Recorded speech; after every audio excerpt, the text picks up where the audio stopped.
गुरुर्ब्रह्मा गुरुर्विष्णु गुरुर्देवो महेश्वरः गुरुर साक्षात परब्रह्म तस्मै श्री गुरुवे नमः। नमस्कार साथियों, एक बार फिर से आप सभी का आपके अपने YouTube चैनल अमेजिंग शिक्षा में बहुत बहुत हार्दिक अभिनंदन व स्वागत है। साथियों, आज फिर हम एक बहुत ही बढ़िया विषय हिंदी व्याकरण से संबंधित लेकर के आए हैं। बहुत ही रुचिपूर्ण विषय है और बहुत ही रोचक मैं कह सकता हूँ इसको, और वो है विसर्ग संधि। ठीक है, तो विसर्ग संधि जो है ना, विसर्ग के बारे में आप पहले पढ़ चुके हैं। आपको ध्यान होगा जब आपने वर्णमाला किया तो वर्णमाला में वहाँ पर अयोगवाह की बात हुई थी, है ना। स्वर, व्यंजन, अयोगवाह। तो वहाँ पर आपको अयोगवाह में कितने अयोगवाह थे? वहाँ 2 थे, अनुस्वार और विसर्ग, यही थे ना। तो विसर्ग क्या था? ये जो चिन्ह होता है, इस प्रकार जो 2 बिंदु होते हैं, ये होता है विसर्ग। इसे क्या बोलते हैं? विसर्ग। ये ना ह की तरह ध्वनित होता है। जैसे मनः, यशः, इसको अलग नहीं बोलना है, मन ह अलग नहीं कहेंगे, इसको ना इकट्ठा मनः, यशः, तेजः, पुनः, इस प्रकार से इसका उच्चारण होता है। ठीक है, और जो विसर्ग है उसका जो उच्चारण स्थान है वो होता है कंठ।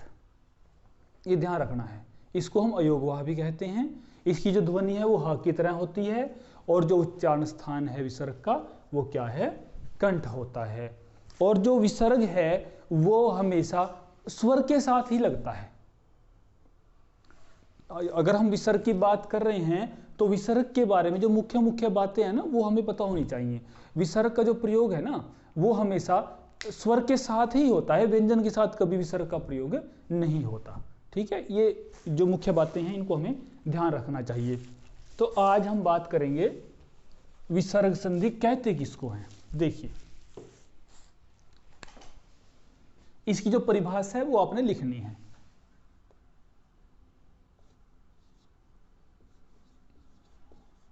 विसर्ग संधि क्या होती है, कैसे यहां पर परिवर्तन होता है, किसमें होता है, ये सारी बातें हम पढ़ेंगे। देखिए, विसर्ग का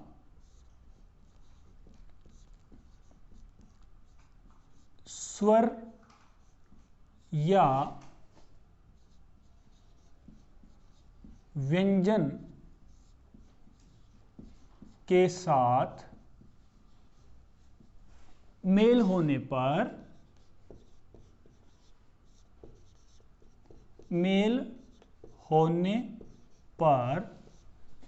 विसर्ग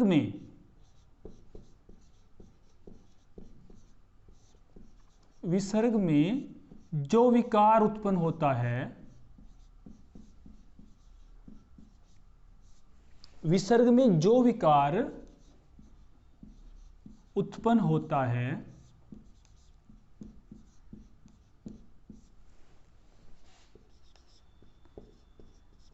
उसे विसर्ग संधि कहते हैं।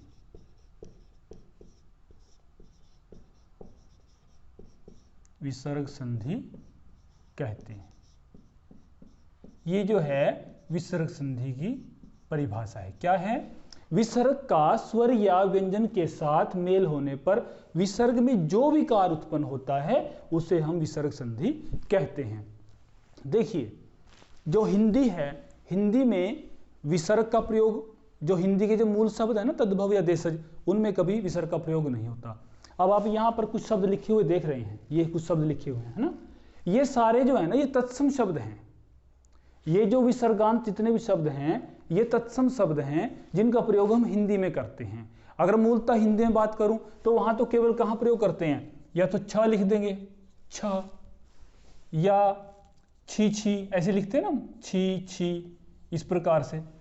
तो ये मूलतः बस यहां प्रयोग होता है, बाकी हिंदी के शब्द में प्रयोग नहीं होता। ये जितने भी शब्द हैं ये सारे तत्सम शब्द हैं, इनको आपने ध्यान से देखना है। और विसर्ग संधि में केवल यही शब्द हैं जहां पर विसर्ग संधि होगी, ये भी देख लेना आप। इनसे अलावा कहीं भी, इनसे अतिरिक्त और कहीं भी जो है विसर्ग संधि का प्रयोग नहीं होता। केवल ये जो शब्द है ना, अकारांत हैं और ये ईकारांत है, ये उकारांत हैं, केवल इन्हीं शब्दों में जो है हम विसर्ग संधि करते हैं। ठीक है, इनको आपने ध्यान से देखना है। अब मैं बात कर रहा हूं विसर्ग संधि की। इसकी जो परिभाषा आपने देख ली है कि विसर्ग का स्वर से भी मेल हो सकता है और व्यंजन से भी हो सकता है। यहां पर दो स्थितियां बनती हैं। पहली स्थिति क्या बनती है यहां पर, यानी विसर्ग जो है वो उसका जो मेल होना है किससे, स्वर से भी हो सकता है। कैसे, एक उदाहरण के माध्यम से समझते हैं हम। हमने लिखा यहां पर मनः अभिलाषा, ठीक है ना, मनः अभिलाषा। देखिए यहां विसर्ग है और सामने क्या है, उसके स्वर है। पहली स्थिति तो ये है, विसर्ग के साथ स्वर भी हो सकता है, तो क्या बन जाता है, मनोभिलाषा। विसर्ग को क्या बन गया, ओ बन गया, मनोभिलाषा,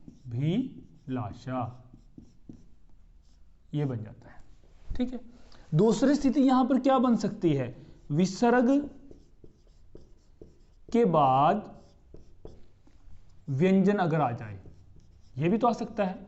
हमने परिभाषा को पढ़ा है, क्या कहता है कि विसर्ग का स्वर या व्यंजन के साथ मेल होने पर विसर्ग में जो भी विकार होगा, विकार का मतलब कुछ ना कुछ परिवर्तन तो होगा, कहीं पर ओ बनेगा, कहीं पर र बनेगा, कहीं पर विसर्ग का लोप हो जाएगा, कहीं पर विसर्ग का श बनेगा, कहीं मूर्धन्य बनता है, कहीं दंत्य बनता है। इस प्रकार से वो बाद में बात करेंगे। इसका जो उदाहरण हम देख लेते हैं, मनः रंजन, ये विसर्ग है और उसके सामने क्या है, व्यंजन है। तो विसर्ग का जो है व्यंजन से यहां पर मेल हुआ और विसर्ग में क्या विकार उत्पन्न हुआ, इसको ओ बना दिया, यह बन जाता है मनोरंजन। ये दो स्थितियां जो हैं यहां पर बनती हैं, ठीक है ना। यानी मनः रंजन मनोरंजन, ये तो है विसर्ग के साथ व्यंजन का मेल, और मनः अभिलाषा ये विसर्ग का स्वर के साथ मेल है, यानी मनोभिलाषा। इस प्रकार से यहां पर हमारी दो स्थितियां बन गई, ठीक है ना। अब देखिए यहां पर आप ओ देख रहे हैं, ये मनोभिलाषा। अगर मान लिया आपसे कोई परीक्षा में प्रश्न पूछ ले कि बताओ महोदया मनोनुकूल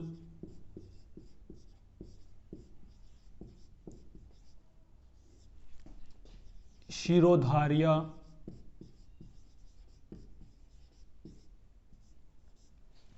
ठीक है ना, या मनोरथ,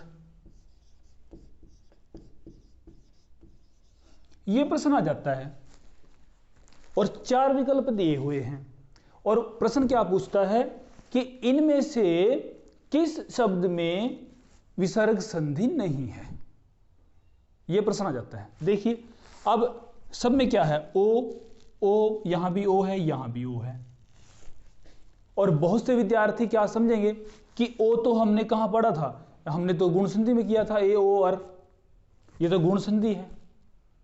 लेकिन आपको एक बात का ध्यान रखना है, देखिए यहां क्या है, महा, यहां क्या है, मनः, शीरः, यहां मनः।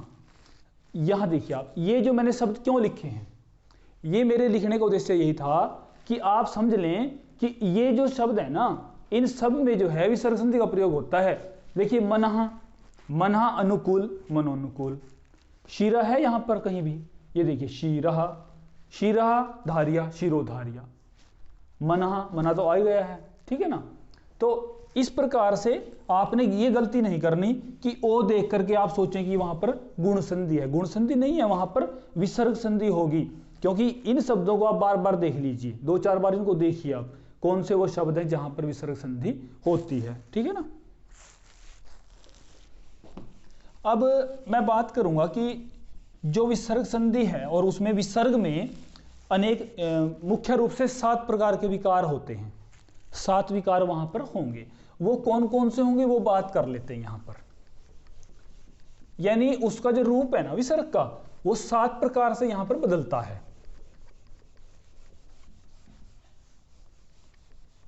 देखिए वो कैसे बदलेगा। पहला, सबसे पहला इसमें जो है ना, यहां मैं लिख देता हूं विसर्ग संधि में होने वाले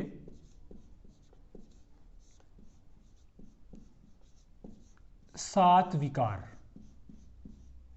क्योंकि मुख्य रूप से जो है ना 7 विकार होते हैं, वो 7 विकार कौन से होते हैं, कैसे होते हैं, वो बात करते हैं। ठीक है, सबसे पहले क्या होता है, विसर्ग को ओ, हम देखते हैं ना कई बार क्या होता है, विसर्ग को यहां मनोनुकूल बना दिया हमने, यहां तो ओ बन गया, यहां यशादा है, यशोदा है, ठीक है ना, पुनः प्राप्ति ही रह गया, सुहाग यहां र बन जाता है, स्वर्ग है, तिरहकार यहां स बन गया, तिरस्कार बन जाता है ना, यहां पर नमःकार नमस्कार भी बन जाता है, शिराधार्य शिरोधार्य यहां पर ओ बन गया, ठीक है ना, कहीं पर श बन गया, कहीं पर र बन गया, कहीं पर ओ बन गया, कहीं पर विसर्ग का जो है ना लोप भी हो जाता है, कहीं पर क्या होता है विसर्ग के स्थान पर विसर्ग ही रह जाता है। इस प्रकार से स्थितियां बनती हैं।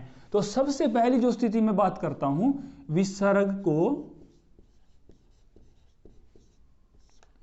क्या बन जाता है, ओ, यह स्थिति है सबसे पहली, विसर्ग को ओ बन जाता है। जैसे उदाहरण लिख देते हैं, उससे समझ लेंगे आप आराम से। जैसे मनः रथ है, ठीक है ना, मनः रथ, तो मनः रथ ये सभी बता देंगे कि मनः रथ क्या, यहां पर विसर्ग का क्या बना, क्या विकार हुआ, उसमें विसर्ग को ओ बन जाता है, तो ये बन जाता है मनोरथ। जो दूसरा पद है उसमें कोई परिवर्तन नहीं, वो तो वैसा ही रहेगा। विकार किस में होना है, विसर्ग में होना है ना, तो यहां पर विसर्ग का क्या बन जाता है, ओ, ये पहला विकार है इसमें। दूसरा क्या होता है, विसर्ग को र बन जाता है। ये बाद में नियम की बाद में बात करेंगे कि कैसे बनता है, र कहां पर बनाना है और ओ कहां पर बनाना है, वो आगे हम बात करेंगे। पहले तो हम केवल ये समझ लें कि विकार होते कौन कौन से हैं, विसर्ग को क्या क्या बन सकता है, ये हमने समझना है कि विसर्ग को ओ भी बन सकता है, विसर्ग को र भी बन सकता है, विसर्ग के स्थान पर जरूरी नहीं कि कुछ बने ना भी बने, विसर्ग को विसर्ग भी रह सकता है, और कई ऐसी स्थितियां बनेगी वहां पर कि विसर्ग का लोप ही हो जाएगा, कोई परिवर्तन नहीं होगा। कहीं पर ऐसा भी होगा कि विसर्ग को जो है ना तालव्य शय बन जाएगा, कहीं पर दंत्य शय बन गया, कहीं पर मूर्धन्य शय बन गया, इस प्रकार से भी स्थितियां बनती है वहां पर। देखिए विसर्ग को र, अब इसका उदाहरण देखते हैं हम, आशी वाद। बहुत से मेरे मित्र, मेरे साथी, बंधु, मैं देखता हूं बहुत ही स्थानों पर, बहुत जगह ये हमें अधिकतर गलत लिखा मिलता है। ये जो शब्द है ना अधिकतर गलत लिखते हैं हम। आशीर्वाद क्या बनता है, आशीर्वाद, ठीक है। अधिकतर क्या करते हैं हम लोग, क्या लिखते हैं उसको, ऐसे लिखेंगे, आशी यहां लगा देंगे, आशीर्वाद बना देंगे उसको, ये अधिकतर ये लिखा मिलता है। देखना आप बहुत स्थानों पर ये बिल्कुल गलत है, ये अशुद्ध है। बनता कि आशीर्वाद, ये शुद्ध है, इस तरह से लिखा जाता है आशीर्वाद, यानी विसर्ग को क्या हुआ, र बन जाता है, और जो र है ना वो आगे आके ऊपर लगना है उसमें, ठीक है ना, आशीर्वाद, ये शुद्ध है, ये अशुद्ध होता है, ये नहीं लिखना आपने, इस प्रकार से नहीं लिखना है आशीर्वाद को, ठीक है, आशीर्वाद। तीसरी स्थिति क्या बनती है हमारी, विसर्ग का लोप हो जाता है, लोप आप व्यंजन संधि में पढ़ चुके हैं, न लोप संधि पढ़ी आप, हमने वहां पर ना आत्मविश्वास, वहां पर न का लोप हो जाता है और आत्मविश्वास रह जाता है, वहां ये बात की थी हमने। तो लोप होता है विसर्ग का लोप हो जाना, लुप्त हो जाना, विसर्ग चली गई कहीं भी। देखिए कैसे, यशः इच्छा, देखिए यशः इच्छा, ये ऐसा उदाहरण है कि जिसमें से हम विसर्ग का ही लोप कर देंगे, यानी यशः नहीं रहेगा, यश इच्छा बन जाएगा, यहां पर यह बन जाता है यश इच्छा, इस प्रकार से, ठीक है ना। हमने इसको गुण संधि भी नहीं करना है। कभी ये लिख दें हम, यहां पर अ के सामने ई है ना, तो ये कर दें यश इच्छा, ये नहीं होता, इस प्रकार से नहीं लिखते हम इसको हम यश इच्छा ही लिखेंगे, ये शुद्ध है, विसर्ग का लोप, ठीक है ना। वो कैसे होगा वो तो जब नियम देखेंगे हम वहां बात करेंगे इनकी। यहां पर क्या हुआ, विसर्ग का लोप ही होगा यश इच्छा में। चौथा विकार क्या हो सकता है, विसर्ग को विसर्ग ही रहता है, कोई परिवर्तन नहीं, कोई विकार नहीं, विसर्ग को विसर्ग ही होता है, ठीक है ना। ये समझ लें आप, विसर्ग को बनता क्या क्या है, विसर्ग में विकार क्या क्या होता है, इस बात को समझ लें पहले, ठीक है ना। और जो शब्द हैं ये लिखे हुए हैं ना, ये इनसे बाहर कोई भी शब्द नहीं होगा। ये वो सारे शब्द हैं जिनमें विसर्ग संधि का प्रयोग होता है। कोई सा भी शब्द उठा लीजिए आप, ठीक है ना, कोई सा, प्रातः काल है ना, कोई भी, पयाजा पयोजा कोई भी ले लीजिए, ये है तमहागुण तमोगुण, वयावृद्ध वयोवृद्ध, वाचापति वाचस्पति, वृहपति बृहस्पति, परहा परहा परस्परहा, ठीक है ना। और इसी प्रकार कितने भी ले लीजिए, आविर्भाव आविर्भाव, आशीर्वाद आशीर्वाद, यजुर्वेद यजुर्वेद, धनुर्वेद धनुर्वेद, चतुर्वेद चतुर्वेद, या चतुष्पद चतुष्पद, इस जितने भी ले लीजिए, प्रादुर्भाव प्रादुर्भाव, इस प्रकार से यही वो शब्द हैं, इनसे बाहर तो कोई भी शब्द ऐसा नहीं है जो हिंदी में प्रयुक्त होता है और विसर्ग संधि में जिसका प्रयोग हो, ऐसा कोई भी शब्द नहीं है, ये वो सारे शब्द हैं, ठीक है। तो विसर्ग का विसर्ग बन जाता है, जैसे मनः कामना, सारा हिंदुस्तान इसको गलत लिखता है, ठीक है। क्या लिखते हैं हम, मनोकामना, यही बोलते हैं ना। अब किसी मंदिर में कहीं भी जाते हैं हम लोग, मनोकामना मांगते हैं, तो हमारा जन्मसिद्ध अधिकार है, मांगते हैं ना हम, कोई भी इच्छा लेके अपने मन की कामना लेके, और क्या बोलेंगे, मनोकामना। अगर मनोकामना मांगेंगे तो कभी मनोकामना पूर्ण नहीं होगी आपकी, ये ध्यान रखना, क्योंकि आप बोल ही गलत रहे। मनोकामना तो कोई शब्द ही नहीं है क्या, मनः कामना, जो बनना क्या है, देखिए विसर्ग को विसर्ग रहेगा, होता क्या है, मनः कामना, ठीक है ना। तो ये जो है ना, ये अशुद्ध प्रचलन में आ गया हमारे शब्द, हर व्यक्ति बोलता है मनोकामना, मनोकामना पूर्ण करे, मनोकामना मतलब मनोकामना ही हमने जो है ना बोलना शुरू कर दिया, ये अशुद्ध है। मूलतः जो है मुख्य रूप से शुद्ध क्या होता है, मनः कामना। यहां पर ये विसर्ग संधि का उदाहरण है, और यहां पर विसर्ग में कोई विकार नहीं होता, यानी विसर्ग को विसर्ग ही रहता है, मनः कामना, मनोकामना नहीं बोलना आपने, ठीक है ना। आगे से इस बात का ध्यान रखें, कहीं भी आपने मनोकामना का प्रयोग नहीं करना है, मनोकामना शब्द का प्रयोग नहीं करना है, ठीक है ना। आगे जो विकार होगा वो होता है विसर्ग को स बनता है, ठीक है ना। अभी हमने बनाया ना यहां, जैसे तिरहाकार तिरस्कार, नमःकार नमस्कार, ये स का प्रयोग हुआ, वाचापति वाचस्पति, वृहपति बृहस्पति, ये स देख रहे हैं हम, स के उदाहरण है सभी। तो इसका जो उदाहरण हम ले लेते हैं, नमःकार, बड़ा आसान सा है, नमःकार, तो क्या बन जाएगा, नमस्कार। यहां पर जो है विसर्ग में जो विकार हुआ, और विसर्ग का क्या बनता है, ये स बनता है, दंत्य स, ठीक है। उसके बाद जो छठा जो विकार होगा विसर्ग में,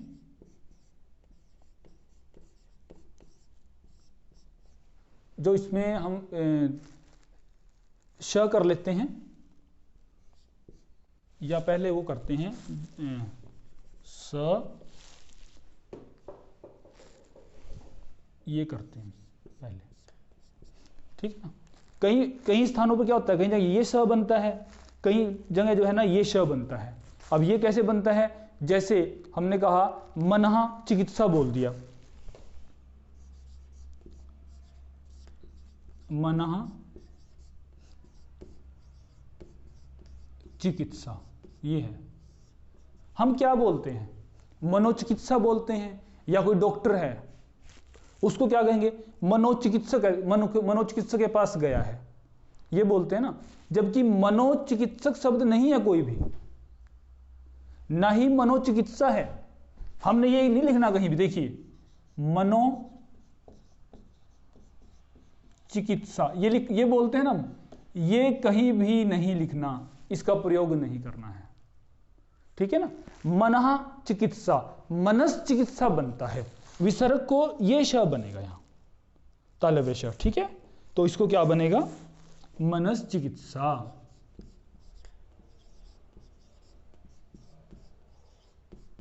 चिकित्सा ये बनता है, मनस चिकित्सा शब्द है, मनस चिकित्सक है, मनोचिकित्सा नहीं है, मनोचिकित्सक नहीं है, वो अशुद्ध है, वहां पर वो नहीं लिखना हमने, ठीक है।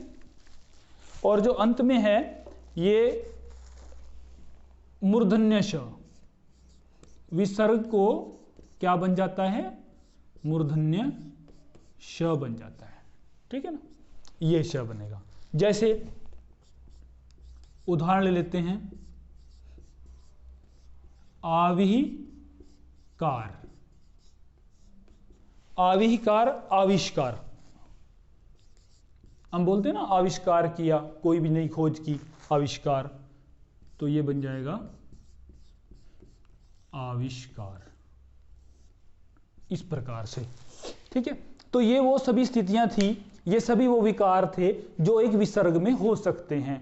यानी अगर कोई भी उदाहरण आता है तो आपको ये सातों याद रखने हैं कि विसर्ग को ओ भी बन सकता है, विसर्ग को र भी बन सकता है, विसर्ग का कहीं लोप भी हो सकता है, या विसर्ग को विसर्ग भी रह सकता है, या विसर्ग को स भी बन सकता है। तीनों प्रकार के श, विसर्ग को श, विसर्ग को स, इस प्रकार से बन सकते। ये वो 7 विकार हैं जो विसर्ग संधि में होते हैं, ठीक है ना। और विसर्ग संधि में भी होने वाले 7 विकार यानी विसर्ग में होने वाले हैं ये, ठीक है ना। विसर्ग यहाँ हम इसको संधि बेशक ना भी करें, मैं बात यहाँ ना इसको आप संधि लिखें ही ना, ये विसर्ग में होने वाले विकार हैं, ठीक है ना। विसर्ग में कौन कौन से विकार होते हैं, ये वो 7 विकार हैं जो हम करते हैं। और ये जो शब्द है ना, ये आपने इनको ध्यान से देखना है सभी को, जिसमें संधि होती है, विसर्ग संधि। वो आगे हम नियमों की बात करेंगे कि कहाँ पर ओ बनता है, कहाँ पर र बनेगा, किस प्रकार से लोप होता है, वो सारा जब हम नियम कराएंगे आगे अगली कक्षा में, तो वहां पर ये बात करेंगे। आज हमने केवल क्या किया कि विसर्ग संधि किसे कहते हैं, स्वर व्यंजन का जब मेल होता है, विसर्ग में जो विकार होता है उसे हम विसर्ग संधि बोलते हैं। हिंदी में जो है जितने भी तत्सम शब्द है ना, ये सारे तत्सम शब्द हैं। हिंदी में अपना कहीं भी कोई ऐसा शब्द नहीं है जिसमें विसर्ग का प्रयोग हो, केवल छ है, छी है, वहां पर हम कर लेते हैं, नहीं तो ये सारे जो शब्द है ना, ये सारे तत्सम शब्द हैं। और इनमें जो है ना संस्कृत के लिए शब्द हैं ये सभी, और इनमें ही विसर्ग संधि होती है। यही वो शब्द हैं जिनमें विसर्ग का प्रयोग होता है। ये हिंदी में प्रचलित हैं विसर्गांत शब्द, लेकिन हैं ये तत्सम शब्द, ठीक है। और ये सारे शब्द जो हैं इनमें ही विसर्ग संधि होती है, इनसे बाहर कोई नया अलग शब्द नहीं है। आगे हम इनके उदाहरण करेंगे ना, वहां इसको बिल्कुल विस्तार पूर्वक समझेंगे, ठीक है। तो आज की जो हमारी कक्षा है वो यहीं पर संपन्न होती है। यदि आपने इससे पहले जो कक्षा है वो नहीं देखी, वो जरूर देख लें आप, ठीक है ना। वहां पर वर्णमाला, स्वर, व्यंजन, उसमें स्वर संधि है, व्यंजन संधि है, उसके बाद आज ये विसर्ग संधि कक्षा है। क्योंकि वो अगर आपने समझ लिया ना तो इसमें काफी आपको आसान हो जाएगा समझना, ठीक है। तो आज जो है हमारी ये कक्षा यहीं पर संपन्न होती है। मैं अपनी वाणी को विराम देता हूं। सभी को जय हिंद, वंदे मातरम।